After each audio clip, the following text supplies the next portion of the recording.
Video viral memperlihatkan seorang jemaah yang meninggal dunia dan dikerumuni oleh banyak orang. Jemaah tersebut diketahui meninggal saat ceramah sedang berlangsung.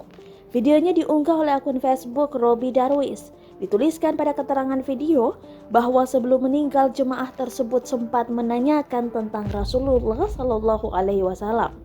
Beliau sempat tanya apakah muslim yang meninggal akan bisa berjumpa Rasulullah, tulis akun tersebut. Sang penceramah Wakil Ketua Dewan Pertimbangan MUI Pusat Kiai Haji Muhyiddin Junaidi kala itu langsung menjawab pertanyaannya. Tak berselang lama, tiba-tiba jemaah tersebut menjadi lemas hingga tak sadarkan diri saat duduk bersandar di tembok masjid.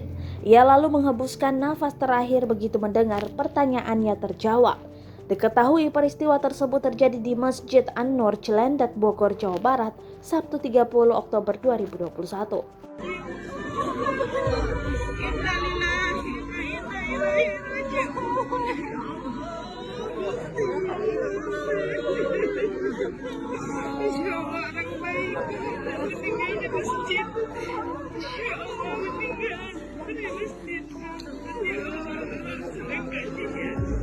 Suaranya masih terdengar lantang. Suaranya masih terasa dengannya.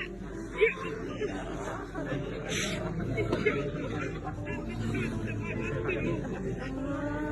Allah.